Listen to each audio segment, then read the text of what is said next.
Pixel Chatter number 7. Internet connection for hopefully everybody's well. All right. All right. On the Pixel Chatter. Where you're at and what the weather's doing where you are. Cold in Sydney last night.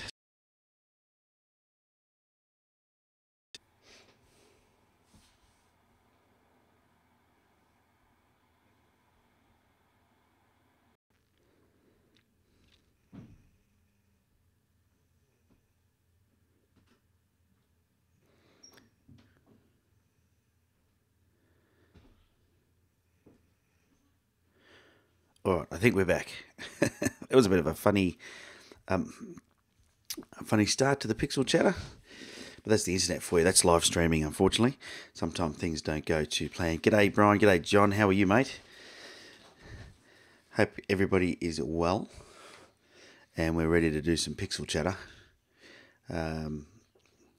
Before I get stuck into today's Pixel Chatter, I want to just mention the fact that I do have some Canon lenses behind me. And it was funny, I did a little live test video the other night on Facebook. And the number one comment I got is, what's with all the Canon lenses in the background? Well, I had a lens rental business, which I still have, but I have not been operating because it's been a bit of a pain, and that's a whole nother story about equipment getting stolen and insurance companies not want to insure theft by hire. But they're out because all of those lenses are going up for sale, so don't fret, I'm not switching to Canon, although I know there's some Canon shooters, there's nothing wrong with Canon, but I am just getting ready to move some lenses on. So if you see them back there, then that's what you know why. Alrighty, so if you're in the chat box here, make sure you chat with us, and that I'm going to now make sure I've got that visible all the time. Pop out the chat, move it over to my other screen. Awesome. Aussie Paul says, how's the managing director? The boss is well, mate. The boss is well. I'm going to get a pay cut if I can't get this live stream thing happening a little bit more smoother. I'm going to get myself in trouble, aren't I? Enjoying a cup of coffee. Hopefully not to my peril of my keyboard again this time. I don't know if you're around for that live stream. But I'm enjoying my morning coffee. This is a cup I got at the Biker's Biggest Morning Tea to support cancer. Raising money for the Cancer Council. All right, let's get stuck straight into it. I'm going to start off with a few questions because I get a lot of questions coming through, and a lot of them are the same questions. And one of the recent ones I had was from my videos when I went to Tasmania. And I've just lost the pop-up chat. Hang on, what have I done there? That was a bit silly of me. This is what I'm saying. I'm going to get the sack from this job. I can feel it. I can feel it's going to happen. I can't keep this job down if I can't keep the chat. Where's the chat gone? Restore chat. Here we go. Pop out chat. Something happened there. There we go. It's back again. It's back. Oh my goodness me. What was I doing? All right, BP, Ma. Yes, wake up at the right time, my favourite YouTuber. Well, you're one of my favourite followers. What can I say? All right. Where was I? I got lost there when I lost the chat. Oh, that's right. I was answering questions, and I was going to answer a question about when I went to Tassie. One of the questions I got asked the most about was my tripod. And I think one of the things when you're traveling, one of the challenges is if you've got a bigger tripod or a bigger camera, or just that, when gear is a bit larger, it can be hard to travel with. So I started looking at solutions for traveling. And the tripod that I was using is called the Benro Travel Tripod. So, yeah, John's just reminded me, I was talking about Tasmania. Thanks, mate. I do get a little bit distracted from time to time. All right, so if I just jump across here and I'll show you. So this is the travel series. Now, the one that I've got, I don't think they make anymore, but it's exactly the same thing. Mine was just called the Travel Flat. It looks like they've now gone to the Travel Flat 2 series. And I've got the carbon fibre one, but as you can see, is a little bit more pricier. I don't know what the difference is between these two. We'll have a look. It's probably just the thickness or the the size between the two. So let's have a look down here. But essentially what happens is when you pack the tripod down, it packs completely flat, and it's due to the fact that it has this sort of, rather than the normal, three corners or triangular shape where the legs attach, it's flat. And then the legs expand out of there. Now, when you've got it expanded, you can never notice that there's something different about it. It operates like a normal tripod. But when you flatten it down and you fold it up, to put it in the bottom of your suitcase means that it's flat. And so, I can understand people asking me a lot about it because they're going, well, where did that tripod? What is it? The other thing that it does, as you can see, is they all convert to monopods. So you can take one leg off, screw it directly to your ball head, which I've never done, but if that was your thing, and it excited you, then you could do that. Also it comes with this case. I've got the exact same case, but I don't use the case. I just put it in my luggage, and I take it with me. But it's a really good tripod, and depending on what you want, let's have a look. The carbon fiber one, as you can see, looks exactly the same. And if I look at these numbers TB1 and TBA, what's the difference? Just the ball head. That's all the difference is. So they're giving you a bigger ball head with this particular combo, you can see there. And that's the ball head I have, the B1. And it's good for a DSLR with a decent sized lens on it and works well. So, for, this is Aussie dollars here, I think it is. No, it's US dollars rather. $4.29 US dollars. You're getting a good travel tripod. Works well. Their Arca Swiss, mounts work well with all the other L plates. So I've got a Really Right Stuff L plate on my DA10, and I've got I don't know which one it is on my Fuji, but they both work well in that particular clamp. So you know that it's going to work with whatever you've got, and away you go. Really good tripod. And the carbon fiber, I always choose carbon fiber because it's just lighter. And if you're going to be, trekking along anywhere, you don't want something that's going to weigh a ton, because it's it's going to be hard to carry. So that's the travel flat tripod. Is anybody else using one of those? Those travel flat tripods, really good. I had another one called Travel Angel, which I don't think they make anymore, but it was too flimsy. Good for like a little point and shoot or something. And I use it. So when I say I don't use it, I do use it. I actually use it. If you've seen any of the vlogs where the camera is mounted on a tripod, I'm using this very tiny thing called a Travel Angel. And it's good for holding something like that that's light, but it's not good for serious photography.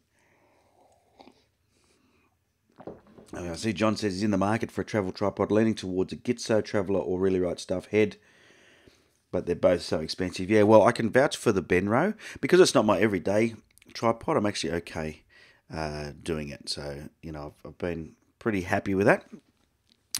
All right, let me now go to the next question. So that one was from, I have a lot of people ask me that, but that in particular was Mark Bray asked me on the last Tassie video that I put up. And, so thanks for that, Mark. But a lot of people have asked about that. So I'm assuming that a lot of people have seen that tripod and gone, oh, what is that and how do I get one? So there you go. It's a Benro. Alrighty, now I'm going to just jump into Lightroom to answer the next question. And I'll go and find a photo. Let's have a look. Let's get a photo from my recent trip down south. Let's do that. Alright, I'll share my screen with you so you can see this. It's quite an operation, this. I need the boss to come and operate everything for me. Here we go. Alright, you should now have Lightroom. So I've got a question, and I've had this quite a few times as well. This one's from Per Frisdet. Hopefully I have announced that properly. For the distortion that lens create in Lightroom. Which is a great question, because quite often when you take a photo, let's use this one as an example. Okay, so quite often when you take a photo, especially with a wide angle lens, you can get distortion. Now, if you point the lens up or down, that distortion will become even more pronounced. And so you can see here that the horizon is sort of bowed. I've pointed the lens down to capture this bush in the foreground and the boats, etc. And so what starts to also happen is you'll see these pylons on the right here are leaning out of the picture. Now the ones in the middle, they're leaning anyway because they're in the water, a bit straighter. and these are leaning out. I'm not even sure my camera was even level there, so you can start level things up if you need to. Now, let me just jump into develop and I'll show you a few things that I do. Now, I usually leave cropping and fixing distortion till the end of my editing, so I wouldn't do it this early in the piece. But you want to straighten your image number one. And typically what I look for is this straight line in the middle, because it's in the center of the frame. If you look at the grid over the top, what you want is you want that one to be parallel with the grid lines. So as you can see that there, parallel with the grid lines. Now that's assuming that that was level or straight when I shot the image. Okay, and I think it was. Now you can see we've still got bowing in the horizon, and we've still got a post leaning out here. Now if you just got Lightroom, the way to do this is to come down here to lens correction and tick this little box here. See where it says profile? Tick this little box that says enable profile correction. Now you watch what happens when I tick this box. Okay, now straight away it's taken away some of the arching of the horizon. Okay, but what it hasn't done is it hasn't fixed the leaning of this pole. Okay, and you can sort of see even the boat sort of leaning out a bit. But it has taken out the distortion. Now if I want to take out the distortion or that lean, I've got to come down to the next, which is transform.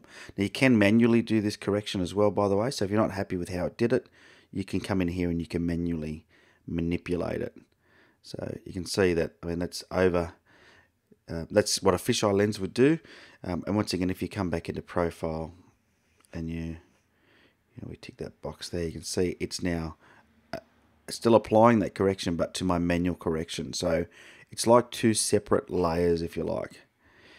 So when you go in there, I typically just tick the profile correction, and I usually also tick remove chromatic aberration, and it does its thing. Works pretty well. You can see down here it has the lens profile. Now if it was a Fuji lens, some of the lenses don't have a profile in here, you've got to do them manually. So that's typically what we do. And then you can see that this one has also a distortion control, so you can see it allows me to change that. And then vignetting. So if your lens has vignetting, then you can also change that. And that works really well on the tilt shift lens when I shift it from left to left to help you get rid of that. Now, if you want to get rid of this leaning, you're going to lose some of your image, because what you have to do now is you have to go down here into transform, and you have to then start moving things around like this. And as you can see, it takes the image off of the page. Now, because that's on the horizontal, the only way for me to do that, sorry, it's on the vertical rather, is to use this one here. And you can see that when I do that, lean it right back, I can make that pole straight. But you can see I've lost a lot of my image, and even the distortion is not right now. So it's not the best way of doing it in Lightroom, but it will work. So if I now bring that down, just crop it in enough so we've got our image back. There's a bit of distortion still there, so I can go back up here to lens correction and just put it back to normal, something like that. That will do. There we go. So you can see that now that from what it looked like before, you can see a vast difference, but you can also see that I've lost a lot of the images. So you can see here on the left, you can see more of the boat here. You can see the tree now is cropped here, but overall you can see now that it looks a lot more natural. You see that the lines on this one are straight, the boat looks normal, not leaning out anymore. And so that's how you use Lightroom to do this. Let me put them side by side. Let's do a left right split. So you can see that that it does do. It's probably not the best way to do it. Left right split. Let's put a, yeah, hopefully you can see that. That gives you a bit of an idea. And it's almost like spot the difference, but they're the little subtle things that when you do that in Lightroom, because I've got some people talking about Photoshop coming through on the feed. There's someone asked me how to do it in Lightroom. If I use Photoshop, I do it very differently, and I haven't set anything up to do that today, but I'll show you one day how I use Photoshop, because Photoshop allows you to do it without losing anywhere near as much as your image. Now in this image here, I'd probably just use Lightroom, because what I've lost doesn't really matter. And, I've ended up with an image now that I've removed all of the distortion, and it looks pretty normal. It looks like a normal sort of a shot. And then like I said, I would have done that at the end. But if I come in and make some adjustments, I can quickly, get this image finished and it would be done. And it's worked pretty well. There's some things like where it says Private Jetty over here is a bit stretched. There's a few things that aren't quite right, but they'd be little things that'd be hard for you to pick up. So there you go. Thanks for the question, Per Frisdet. Hopefully I got that right. And but that's how you remove distortion. So if you've got distortion in your images, I do recommend removing them because it just looks funny. Even this one, I've still got a little bit in the middle here where I've overcorrected. But this was just a demo.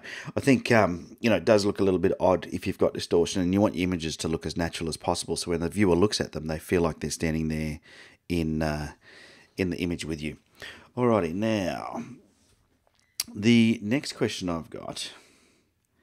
How's everybody doing, by the way? Let me just check the chat box.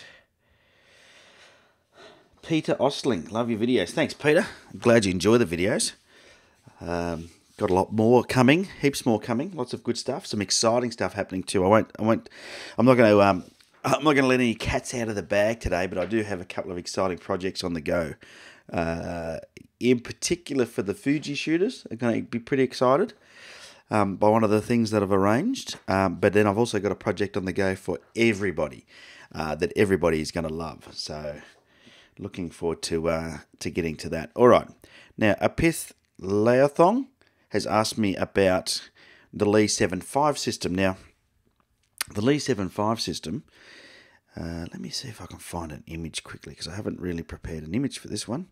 The Lee 7.5 system, when it goes onto the 10-24 lens and you shoot wide open, vignettes badly. And the reason for that is that the lens, let me just see if I can bring it up. I'll bring something up. So you know what I'm talking about at least. I should have done this beforehand. So once again, I'm going to lose this job, that's for sure. The boss is going to sack me from these live broadcasts if I can't get this right. All right. So let me show you my screen. I've just brought up an image search.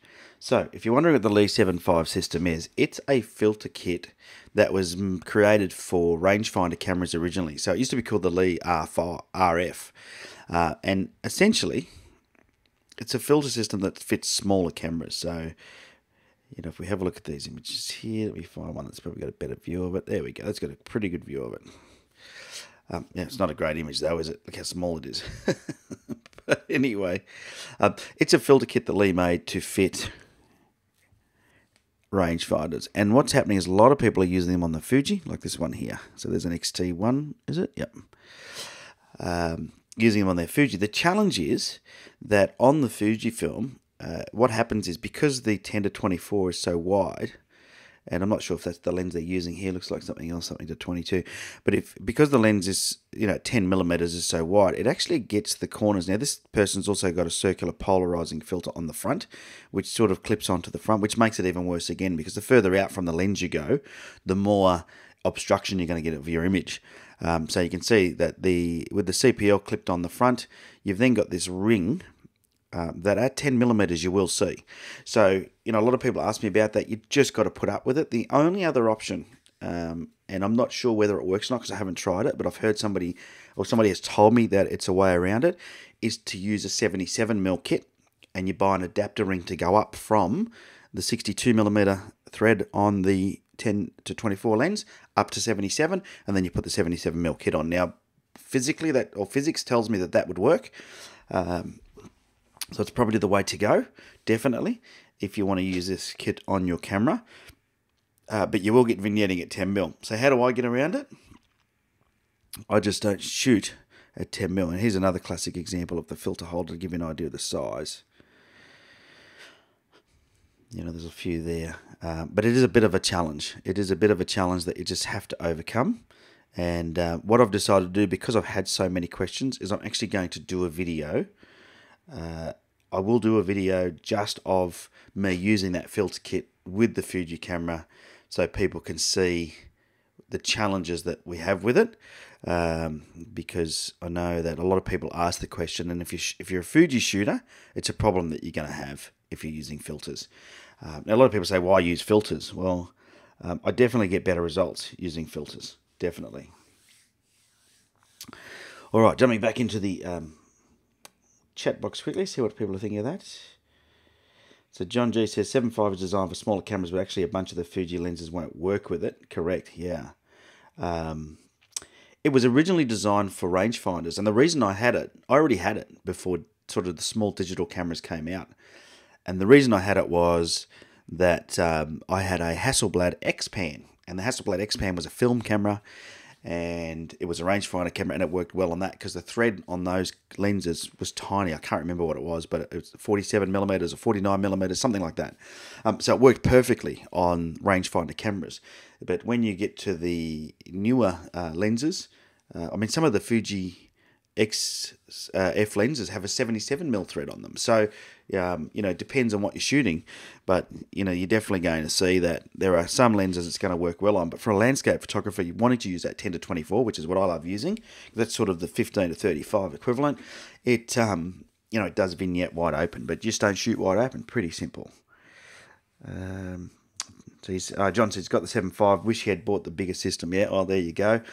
I don't own a 77mm system. If you've seen my latest videos with the 14-24 Nikon lens, I've always had the 150 system, and apparently you can buy an adapter from 150 down to 70 for that down to the 77mm ring for that, because that sort of has a weird adapter for the 14-24. So I'm thinking about getting just the adapter to fit with my 77mm lenses because it's so expensive to buy these filters. I mean, my 10-stop big stopper filter for that 150 kit was $300 and something. My circular polarizing filter, same thing. It's probably about $2,000 worth of stuff just for filters. So it's getting a bit ridiculous. So Nicola has chimed in there, which is good to know. Thanks, Nicola. The 100mm Lee system vignettes on the Sigma 10-20 as well. Once you go past 12mm, it goes away. Okay, well, there you go. Because on the Fuji lens, the Fuji vignettes, after about 12mm, it goes away. So that first 2mm, you're stuck with it. If you put the CPL on the front, it's about 13mm. Like I said, I'll do a full test. I'll take the camera out, I'll take all the filters out, and we will just record zooming in and out on the 10-24 with the different filters on to see what happens. Mason says it won't work on 24mm. You tried it on the 82mm lens. Okay, well, there you go. So it's just not working on a lot of lenses, unfortunately. So, yeah. 10-20 on full frame rate for a Fuji APC 100mm system should be good. Could be. They were talking about it on the Sigma 10-20mm lens, probably on something else. So, yeah. It's just about playing around to find the solution. And I'm sure there will be a solution, but you're going to have to play around. All right, let's get stuck into this week's image critiques. I got some good images coming in. Thank you so much. Now, by the way, if you do want your image featured on Pixel Chatter as an image critique image, that means you have to be prepared for us to look at it together and for me to critique it live on this show. Then send it through to ben@on3legs.com. That's with the word 3. So ben@on3legs.com. It's all in the description below this video anyway. Send it through. Please, if you can, give me a bit of a description about the image, where you took it, and try and keep the EXIF information intact if you can. I know that's relatively easy, but also for some of you may be difficult. But if you can't keep the EXIF information in your picture, make sure you note down for me and send it through in the email how you shot it, what lens, what gear you used, just to give me a bit of an idea, because that helps with me from a technical aspect, being able to critique your image. Now, I want to say, before I do get into these critiques, I always say that my opinion is just my opinion. Photography is an art, and if you love your image and I critique it and I change it or adjust it or say something about it that you don't agree with, that's cool. I'm just giving you my thoughts. If I was there shooting the image, what I would do, and I don't want you to think for a minute that your image is not good or that you haven't done well. I'm just going to give you some of my tips of how I think it could be improved, and I certainly don't want you to take it to heart. But I know that you're all pretty thick-skinned and understand how this works. So if you do want your image critiqued, I'm just adjusting myself from this chair. Get comfortable. It's a noisy chair. Excuse the noise of the chair. Please send your images in and I'll critique those for you. All right, now before I do jump into the image critique, any chatting? Anybody wants to have a chat? do we got here? Just to finish up on the 7.5 thing, Toko York says 7.5 works with the Sigma DPO 14mm lens APC-SC. Yeah. So it's going to work on different things. Look, it works on the Fuji. I can show you dozens and dozens and dozens of photos where I've used it, and there's no vignetting, but I can't shoot wide open. So, there are a couple of tricks that you can use if you want to shoot wide open and then put the filter on and then fix up the edges later, but I don't bother with any of that post-processing. It would be a bit too hard. So I just move back a bit. What's 2mm? Move back 10 meters and you'll get there. Yeah. Mazen Nubluzi says, thank you for the beautiful informative videos and the live chat. Really enjoy it. Lots of benefits are there. Yeah, my pleasure, mate. I love doing the live chat. It's interesting. I stopped doing them for a while because I think I went to Tassie and then got back from Tassie and we renovated the bathroom. I don't know if any of you are connected with me on my personal Facebook page, which you're welcome to do. I think I've still got some room there for a few more people to connect. You would have seen that we were renovating the bathroom, but that took a fair bit of my weekend up. And then we did another weekend away down to Merimbula, so I just thought I waited until that was all over. Mum and Dad came and stayed last weekend, but now we're back into it, and I think this time suits everybody relatively well, whether you're in the USA, in the UK or Australia. And that's what I've tried to do, is make it at a time that works for everybody. But I may have to change it here and there because, if we travel away on a weekend, which sometimes I do for photography, then the time will have to change. But cheers and thank you. All right. The People's Show. That's what I'm going to call this. The People's Pixel Chatter. In fact, what I'm going to do, if you see behind me where these Canon lenses are, I was thinking about sticking up a map. And tell me if you think this is a good idea. I thought it'd be a cool thing to do because there's people from all over the world tuning in. I was going to stick up a Mac back there, and each show I was going to stick up some stickers. Like I was going to get you guys to send me in stickers from where you're at, and then we can go to the map and we can have a look and see, okay, where is everybody? Where's everybody from that joins in on Pixel Chatter? Because I think that'd be kind of cool. But I haven't got there yet, and I was looking at the price of maps, and I couldn't believe how expensive they were. So, people mustn't be buying them anymore. Alrighty. So John said 7.5 circuit polarizer makes it too recently after a fall from 5 foot onto a solid rock. The polarizer sacrificed itself. Yeah, but even that's not cheap. The polarizer on the 7.5 system is worth about $350 Australian. All right, let's get stuck into these image critiques now. I want to thank these three guys for sending in their images. John Grawl, a fantastic image of an ice cave. Daniel Causland, who sent me an image, in Chance Sealer, I think it is. And I'm not sure if any of those guys are on today, actually. Usually they are. Sort of haven't seen Chance today. He's normally about. That's okay. I'm sure they'll catch up a bit later in the chat. Good morning from Melbourne. Gold and Gravel and Zora. How about a picture of your location for your map, says Zora. How about a picture of your location for your map? Maybe. All right. I'm just trying to understand that question, Zora, but we'll come back to that at the end. Let's get stuck into these image critiques. So I'm going to start. I'll show you all three because they're pretty amazing. I've got some good photos coming in, and I love the fact that people are sharing these images. Let me see if I can make this just a bit bigger. Okay, getting rid of my little side pane here, and let's get rid of this one over here. Oh, that failed me. Okay, that works well. So these are the three images I've got. So the first one there is from John Grawl. It's of an ice cage. We'll come to that in a second. Bloody good photo. Really like it, John. Well done. Then we've got the second one here from Chance Sealer. He, I think, shot this one afternoon at a lake near his house. Obviously, beautiful sky was about to erupt. Got the camera out. Good move. And Daniel Causland here from Norway. Picture of some moving water under a bridge. And we're going to have a little chat about these three images. I'm going to start with the ice cave. Pretty amazing image. Let me hit into the develop module here. What do you think of this image, guys? Who is jealous of John? Who wouldn't want to go here? Pretty amazing place. Big Oz says, good evening from Glasgow. Great to see Pixel Chatter back. It is, isn't it? So, John, let me show you a bit. Actually, let's go back to library, and we'll just click on John's image there. Let me get rid of, let's go back to the one image. and he's given me a fairly good narrative about this image, but I wanted to share it with you because the effort he's gone to capture this amazing image is incredible. Now, this is a touristy destination somewhere in Iceland called, and I'm not even going to try and pronounce it. You can see it up there, Fjallsarlon. It's probably like Fallsarn or something like that. It's called Crystal Cave. Now, what he said here, this is a shot of over 60 bracketed shots, 180 exposures at an interval of 30 seconds over a 30-minute period, which is pretty amazing, isn't it? Oh, there's John's here. There you are, John. HDR was necessary to capture the enormous dynamic range in the scene, from intense specular highlights reflecting off the ice and deep blacks from the volcanic ash in the ice. The 60 bracketed shots at intervals were necessary to produce a clean final image, given that I was sharing the cave with about 100 other tourists. So that would be really hard. What made it even harder, and I don't know how we overcome this, is they had headlamps. Now that gives you an idea of how dark it must have been in here, because they wouldn't give you headlamps if you could see really well, right? So my hat's off to John to be able to do this. He shot it with a Fuji X-T2. Good stuff, John. And John's in the chat, by the way. If you want to ask any questions about this image, he's in the chat right now. So jump on. Nicola says she's going to bed. Good night, Nicola. Thanks for joining.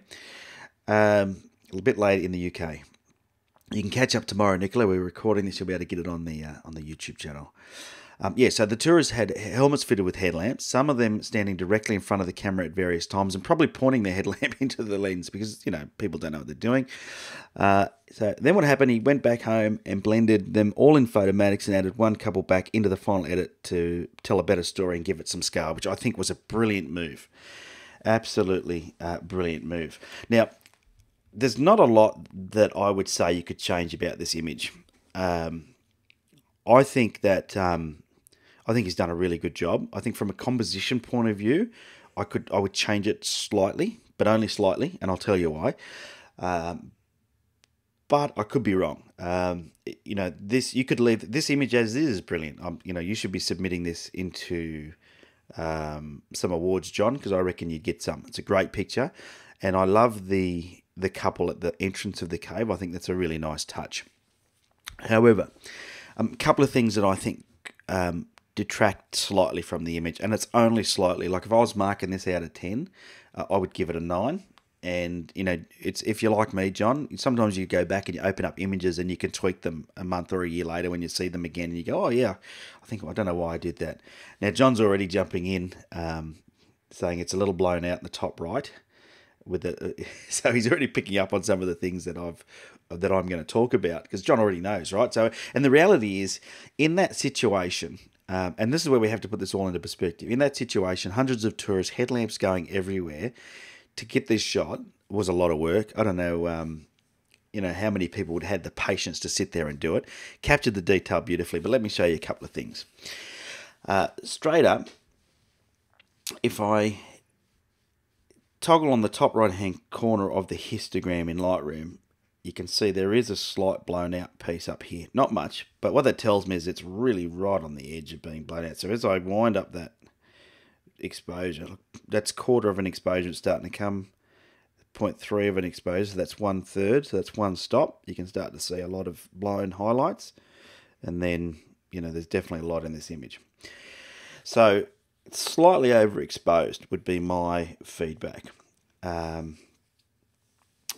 It's working with ice. You can imagine the reflections of people's headlamps, but slightly overexposed. So for me, I would probably have toned it down a little bit. It is a cave. Bring the highlights down. And I'm working with a JPEG, so it's not going to work great. So I've just brought the highlights down. I might even bring the blacks in a bit more.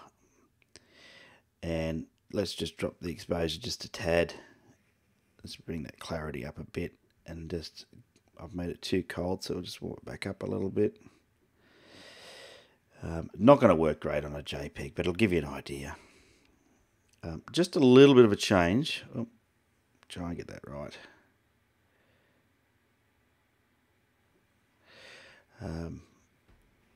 And once again, I'm really struggling because I don't have the original file. Now you can see, if I just quickly show you before and after, just so you get a feel for what that has done. Oh, no, not this one here. Left, right. It hasn't changed a lot, but enough that it has just settled some things down a bit. So John's original image on the left, my really quick, fast edit on the right. And I've ruined the colours slightly for you, John. Sorry, mate. I'm doing my best here with the JPEG, but you can see that it just has changed it just that little bit, but enough where it's sort of darkened it down. And to me, that would be the only change I would do technically. From a composition point of view, if I jump back here, from a composition point of view, I probably would have had the entrance slightly higher. Now that meant that maybe I would have had to miss out on the very top of the image. And now that this is shot, it's a bit hard to do. But I would even be tempted to make it a pano. You don't see many panos of caves. Look at that. Look at that. Okay, so you change the composition, and it has a huge effect. Now I'm not sure if before and after doesn't give you the preview of before crops, unfortunately. Wish it did. That'd be nice if it did that, wouldn't it? If someone knows how to do that, where you can show the pre-cropped version versus the crop version. But you can see here, just cropping it has totally changed this image. It's made the people more of a feature and the entrance of the cave. And I really like that. Man, I like that. John, I think you should do that as a version of this image because that just really brought it to life. Now, the biggest difference, the reason why this works so well, and I think it's important for you to technically know why a quick edit like that works so well. If we just drop the rule of thirds over the top of that, if you have a look where that intersection is now, it's right on the cave entrance. Right on the mate, John. I don't want to take anything away from your original shot because it was amazing. Like he's saying, sadly, capturing 180 shots with the pano was too much for me. Come on, mate, what's wrong with you? But let me tell you technically why this has made such a big difference. If I get rid of the crop, let me go back and get rid of the crop.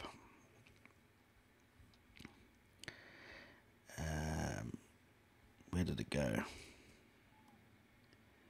Let me get rid of the crop. Why is the crop not going? Let's just do this. Okay. If I go back to the full picture. Okay. Now you'll see that the intersection for the rule of thirds now is above the cave's entrance. And what happens is whenever you put sort of something that is a good feature outside of those intersections, it's going to lose its impact, which it does here. So if you look at that here, you can see that it doesn't have the same impact because really if you look at what is the feature now, I would say the feature is here. This big bulbous piece of ice up here is what's really standing out for me. So as soon as I bring that rule of thirds cross down to those people, and even if I just bring it over just that little bit so it's right on that person and crop it like that, that's why that works so well. So I know rules are meant to be broken, but I'm a big fan of making sure that, when you process your image, you just look at some of the options and don't be afraid to crop. I mean, this is the XT2. I'm not sure how many megapixels is the XT2, 26 or something like that, 24 megapixels. So it can't be 26, it'll be 24.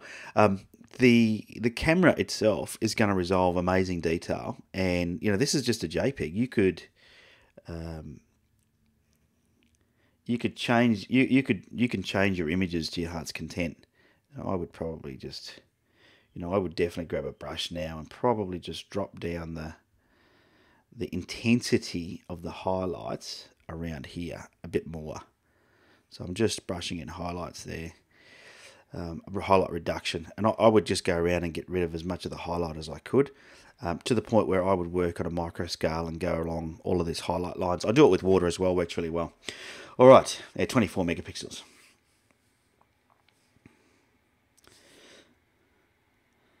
All right, so there you go, John, but brilliant image, mate. Thanks so much for sharing that with us. How good is that image, gang? How good is, if we could give you an applaud, I can.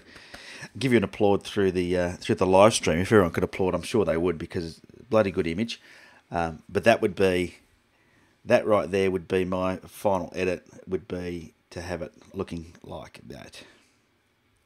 Final edit right there. Let me just get rid of all the distractions so we can see what it looks like. Let's do it. Let's go down to... Oh, what happened?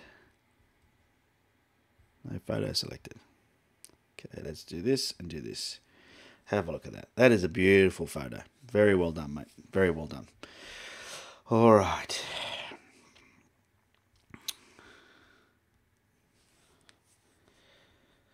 Okay. Yeah, and John's just explaining there too of some of the stuff that he did. And that's the limitations of editing photos afterwards, is you're going to lose detail, you're going to affect colours, you're going to degrade the image if you start doing too much editing afterwards.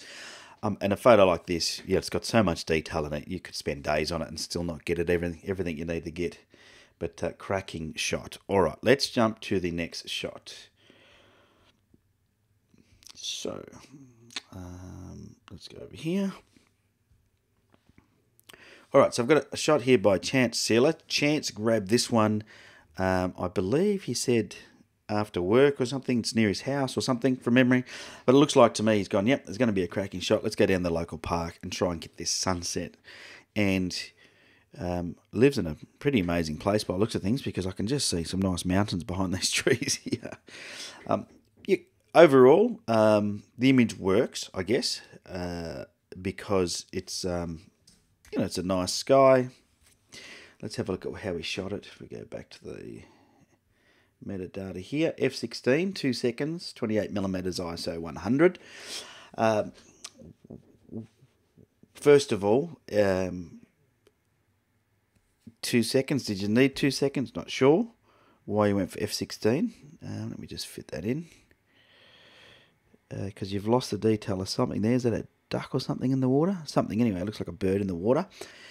So I lost a bit of detail there. Same here. You can see something going on here in the water as well by having a 2 second exposure. Now, if we zoom right in on the trees, let's have a look. It doesn't look like it was windy. No, I haven't lost any detail on those trees. Let's go right in.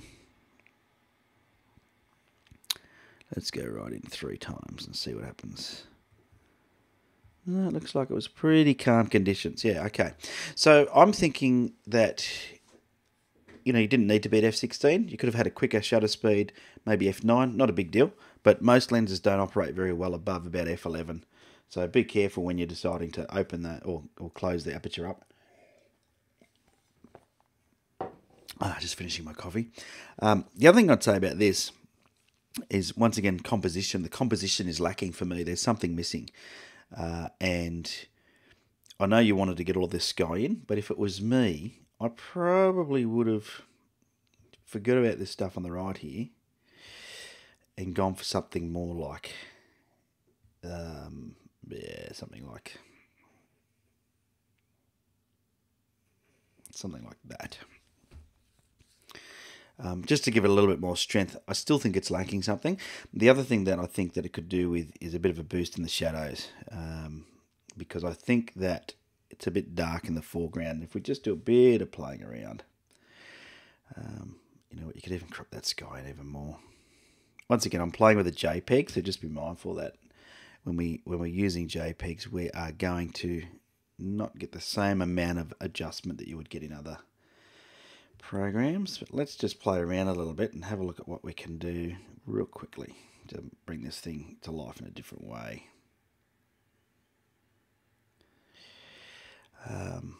Yeah, not sure it's completely straight either. Let's just have a look here. Oh, it's pretty close. All right, so Chance, you can probably see now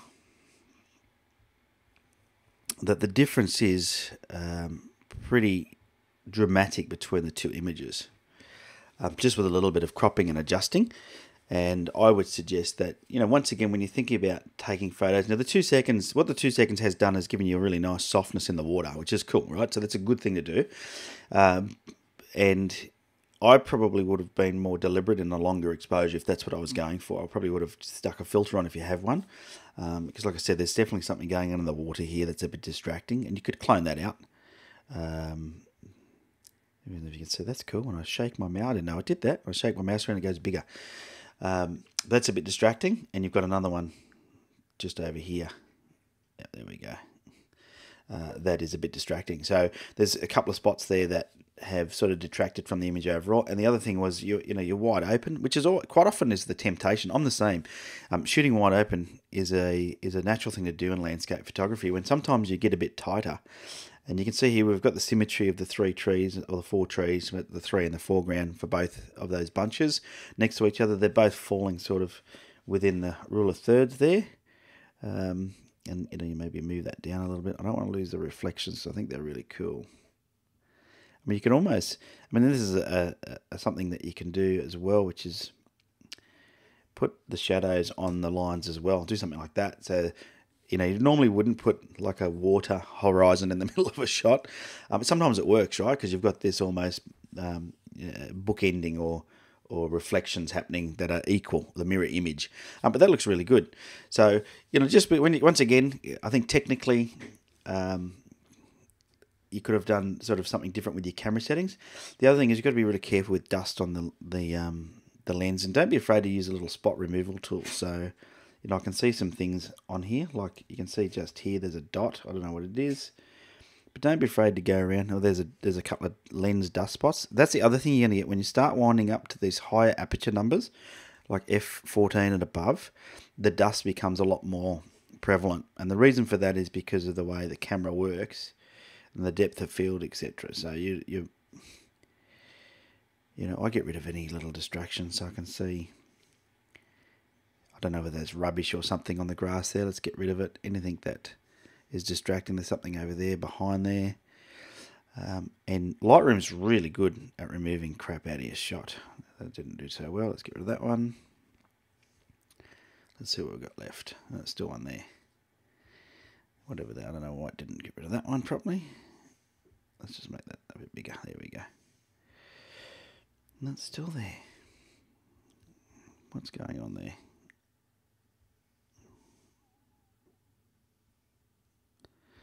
Yeah, I see what it is. It's moving that one. We're going to just get rid of that one and start again. Okay. There we go. That's better. All right. So as you can see there, just a little bit of cleaning up makes a big difference, in my opinion. Once again, if I show you the before and after. So when you're sort of sorting out your photos, just, I zoom in at 3:1 quite often. There's nothing wrong with doing 3:1. Let me show you how I do this. And then just look around, right? Ignore the noise because you zoomed right in here and it is a JPEG. But as you drag around, quite often you'll pick up things you don't see other times. So as you drag, if there is a dark spot, it'll stand out. And that's how I go about doing it. So you just drag around the image, looking for spots, looking for anything that doesn't make sense.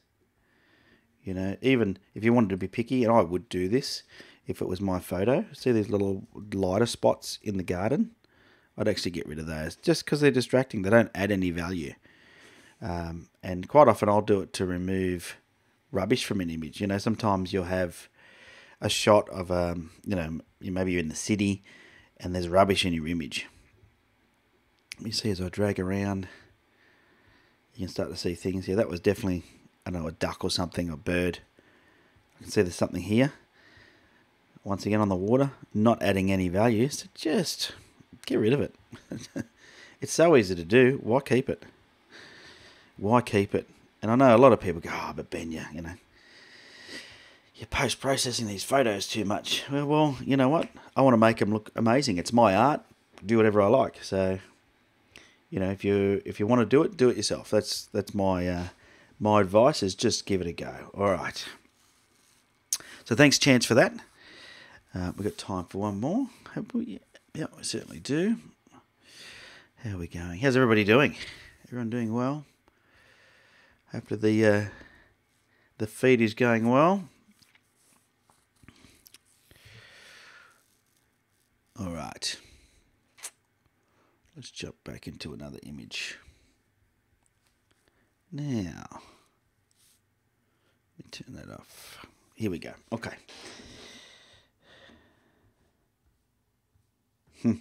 Everyone's still quiet from when we had John's photo up. I think everybody found John's photo so amazing. All right. It was an amazing photo. Iceland is on my bucket list. I reckon we should do a group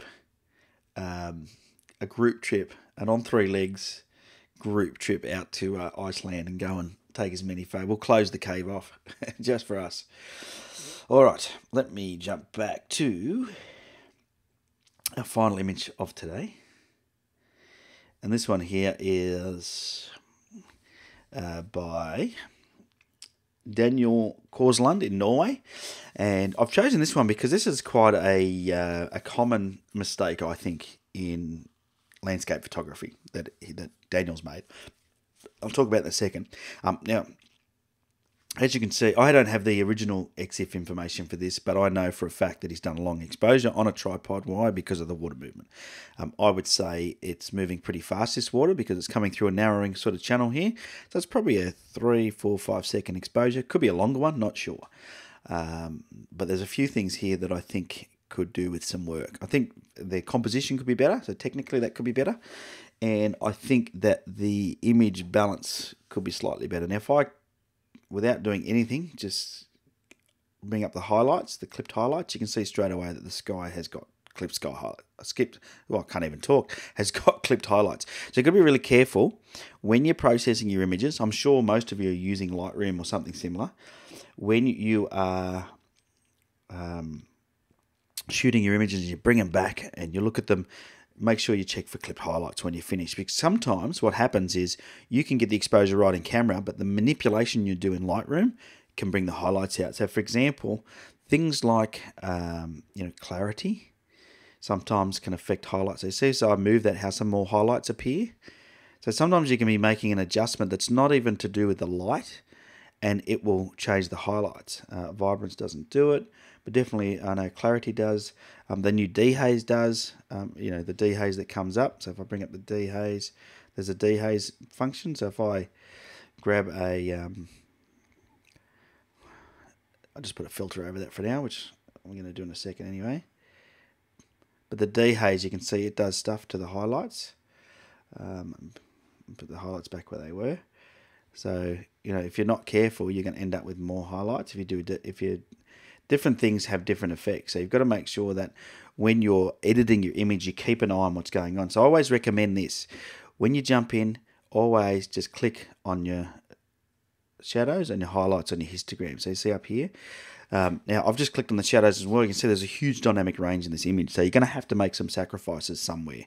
Now, if we turn both of those off, the image overall, it works, right? But I think it's lacking a bit of something. So let's start with the overall processing of the image, and then let's jump into the composition. So if I drop back the highlights, and it's a very small JPEG, so it's not going to be very favorable. You can see I'm starting to get pixel rainbows at the back there, which is never good. As I drop that down, I'm not going to be able to do much with this. But I would definitely, let me use a filter then. We'll bring this down. Yeah, I can see the pixel rainbows coming. Not much we can do about it. All right. I would have definitely dropped the highlights in the sky like that. I would then probably seen about how I can bring up the shadows a bit. And you're just using a brush. Let me just go to here. Just using a brush around. So if you click on the shadows so they all appear, and you grab your brush, you can then start brushing over where those shadows are, and you'll see the blue starting to disappear. Okay. And what it's doing is it's just bringing the shadows up slightly. That's all it's doing. It's not going to affect anything else. So I can brush to my heart's content, a little bit crazy, and it's just going to bring up the shadows. And it's just going to get rid of that really huge dynamic range. And you don't want to get rid of the shadows completely, because then it starts to look unrealistic. But sometimes you lose the definition. So I would do something like that. Okay, so it's just changed the shadow slightly. Let's do a before and after just so you can see. So you can see, for example, the rock, which is sort of the feature in the foreground, now has a lot more detail because I've gone around and removed a lot of the shadows. Not all of them, but enough of them that now it brings the detail out. So just little things like that really, I think, are important. The other thing I would do in an image like this, because your hero here is the foreground, is I'd grab a brush, I'd crank up the clarity. Let's get rid of the shadows now. Crank up the clarity, and I would use that to really bring out the detail in this rock to make it sort of stand out, and maybe this water here, because the clarity slider does amazing things. Now I've probably overdone it, which that's okay because we can drop it back. So then you come over to your clarity slider and just adjust it until it looks the way you want it to look, something like that. And once again, the rock is the hero. I think the color in the water is a bit weird. So there's a couple of things we can do there. What I tend to do, if it's just the water, is grab your brush, go crazy on your temp if you like, and just brush into the water. It's going all yucky colour, but that's okay. So I'm just showing so it's extreme. We can adjust that later. Right? Just brush around your water. So you're creating a mask just in your water, like so, with your brush. And then what you can do is you can then adjust the temp of that water and the tint independently. So you can start to get a bit of a, try and make it maybe white. Maybe whiten it up a bit. Get rid of it. Sometimes the other thing you do, which works really well, is just desaturate it, because it's just water. Bring the clarity up a little bit in it, giving out the detail. Oh, look at that. Oh, start to look cool. I'm actually going to just sharpen it up a bit, and a bit more contrast. Nice. Drop the highlights down a bit, not too much, and just bring the whites up. Okay, so that'll do. So that was one brush adjustment. Now if we bring up the before and after, I just want to show you the difference that has made in the water. So if you have a look at the water, the difference is now that we've got, the water has a more natural look to it. We've got rid of that yucky colour.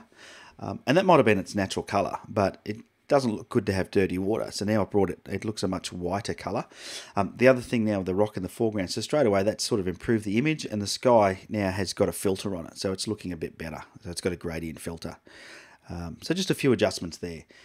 Just gives you an idea of roughly, now that's taken what, a couple of minutes, and in a couple of minutes we've transformed that image, with just a little bit of detail, same image. So technically there's some things I would have done in the post-processing. As far as shooting goes, the composition to me doesn't work at all. And the reason for that is this rock is just dead set in the middle. I would have rather have moved. Now, and once again, I don't know the situation where your footing is. I would have been tempted to move a bit to the left, which would have moved the rock to this right crosshair here, and it would have brought more bridge into the scene. Okay, so the bridge would have spanned wider across the scene, if that was possible. And it might have meant getting your feet wet or doing something like that, but sometimes it's a good idea just to move. I probably wouldn't have shot this in portrait either. I think this is something that I see a lot of people doing, and portrait just quite often doesn't work. But if you're going to do it, just think about your composition. So I'm going to just tighten up this composition a bit. And once again, using the rule of thirds, you can see that straight away that has made a difference. Now, if I just undo that crop, so I want you to see, once again, the effect that has and why I've done that. Technically, there's nothing over here in this left third of this image. There's nothing that is adding value to this image whatsoever. So straight away you can go, well, why shoot it? Why worry about it? Bring this right over, like so. Bring this up. You want to keep that rock on that rule of thirds. Bring this down. And with a tighter crop, probably gone a little bit too tight to the left there. It's looking a bit more like a pano. So let's bring that out like that. With a tighter crop, straight away it has totally transformed this image. And the reason is we've got this now offset. We've also got this leading line of this rock, which sort of disappears out of the shot up here, which is okay. But then if we go back, it leads us into the image and up to the bridge. And I think that works really well. If I do my highlights now. I've probably got some blown highlights somewhere, do I? No, it's all pretty good in the water. That's the risk when you're processing water. But as you can see, that's just made those few changes, has totally changed that image. And I think these are the little things that you can look out for when you're processing an image. Drag a filter over the sky, get rid of the highlights, water, try and make it look more natural, and things that are your hero. So this rock here is your foreground hero. Make sure you spend a bit of time pumping up the detail, making it stand out and removing the shadows, and you'll always get a better shot. So well done, Daniel. Thanks for sending that in. And, really think about your composition. This one here, by the way, I reckon you could get away with a panoramic, vertical panoramic. Let's try it and just see. Let's see what happens. I don't know, but we'll try it. The other thing I would do, by the way, which a lot of people sometimes don't agree with, is I would, let me do this. I think this will, yeah, even that looks pretty cool, like almost a vertical pano. I reckon we could bring the right side in a bit, and because we all know how a bridge works. Yeah, look at that. Oh, that looks good. The other thing I would do that a lot of people don't do, which really makes a big difference, is see these sticks in the water, the rubbish in the water down here? Just get rid of them. Get rid of them, or find something that's really nice and stick it in there. And a lot of people think that's a no-no, but I do it. And if you want to create your image the way you want to create it, then go for it. Why not? Do it however you want. I'm going to just move this around slightly, a little bit more, because I'm not entirely happy with that crop. I'm going to move it over just a bit to bring that rock back in and get rid of that little bit down the bottom right-hand corner there. Wow. See, look at that. A vertical pano, and it works. But definitely, I don't know if you can see that there. It looks like a leaf or something. I would have got rid of that. That would be gone. Those sticks would be gone. I probably would have even thrown this rock out because it's a bit distracting. And that's just giving you some of my little trade secrets. The things that I do that not every photographer agrees with, but it's what I do. It's how I go about getting my shots. All right, well, there you go. Thanks again to John, Daniel, and Chance for sending their images in.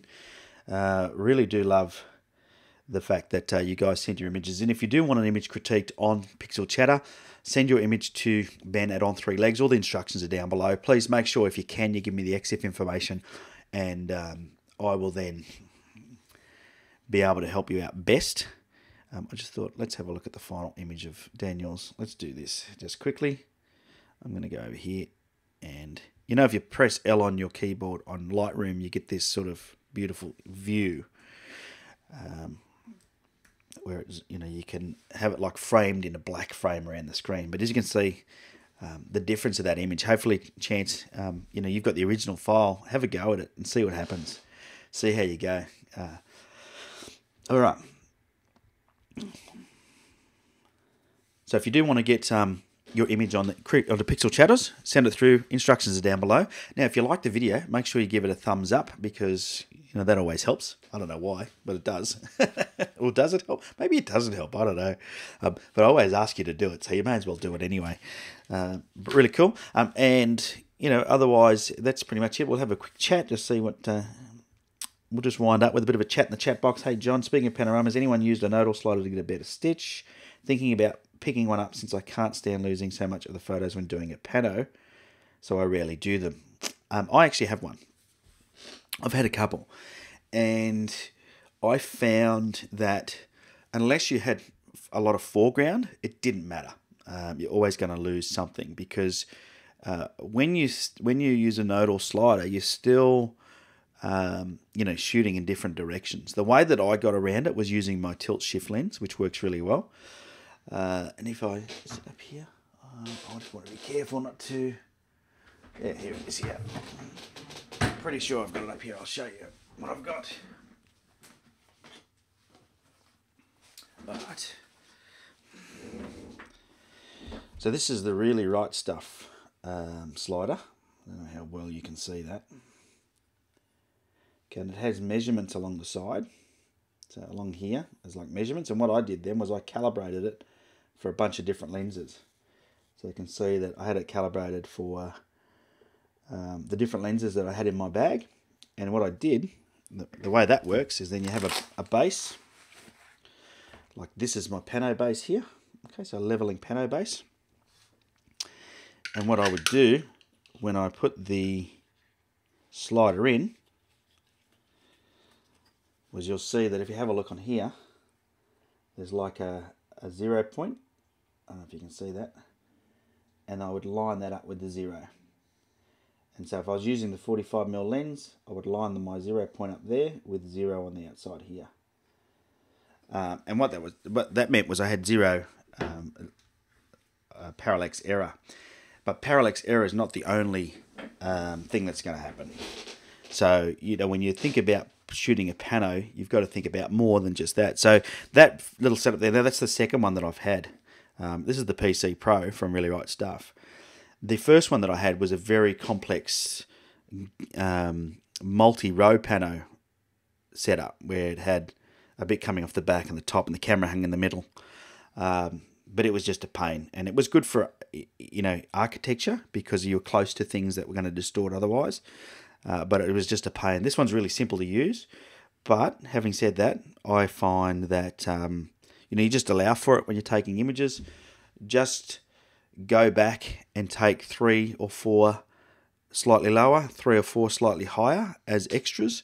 And that way when you stitch it all together, you've got your middle row, plus you've got the top and the bottom as well, which you can stitch on, and you can cut as much of that off as you want. Digital is free to shoot as many images as you like, so go for it. That's the way to do it. So yeah, so that's what I've been using, and maybe I'll do a video using that one day, so you can see exactly how it works and the difference between using it and not using it. Because you're right, the difference is you will lose some parts of your image, but more than anything, it's more about parallax error. So if you've got lots of poles in the foreground, let's say you're shooting a jetty or something with a fence in it, it becomes very difficult to stitch it correctly without errors. And this gets rid of that error. It doesn't get rid of the perspective distortion that you get by sweeping a lens from left to right. So if you think about it, as you sweep a lens, it's shooting that way, and you know, everything's at different distances. So, you know, when you put your image together in Lightroom or Photoshop, you see that effect happening, regardless whether you use that or not. So, but I'll do a video on that one day and show you. That'll be easy to do. Alrighty. Well, I think that's pretty much it for today. It's been a good episode. Back into Pixel Chatter. Hopefully you've enjoyed it. The other thing you can do too, by the way, if you're not already, is join me over on Instagram. Been having a bit of fun over there.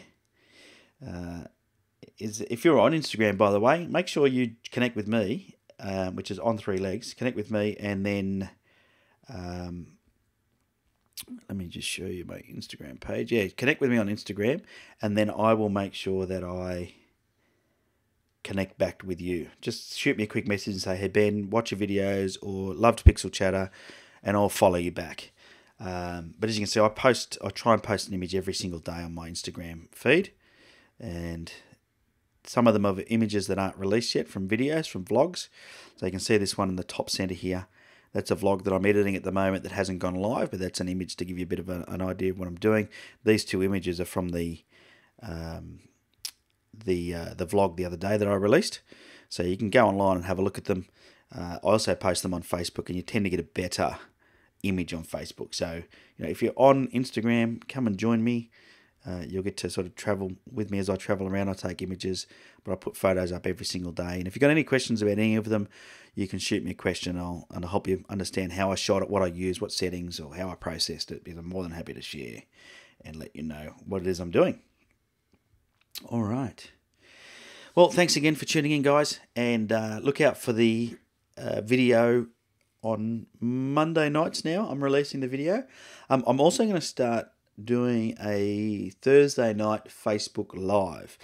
Now, the idea of that is, what I was thinking about doing was maybe a 10-minute video. So rather than this bigger live broadcast, a 10-minute video where I will look at something specific, maybe answer a question or two, or but more than anything, I'm going to use it as an opportunity to just share my screen when I'm already processing an image. And typically, I will do that of an evening. And I don't know if I'm going to do it at a set time or not, but if you're on the air and you see me come up Facebook Live, the thing I'm probably doing is a very informal. It won't be a tutorial, it'll just be me editing one of my images. You'll be able to give me ideas and comments of what you think. but you'll be able to see how it is I'm editing the images. So I thought I'll start doing that because I'm editing the images anyway. It's just a matter of hitting a broadcast button and sharing my screen. And that's what we'll be doing. All right, get your cameras out. Stop watching YouTube and go out and take some photos. Till next time, cheerio.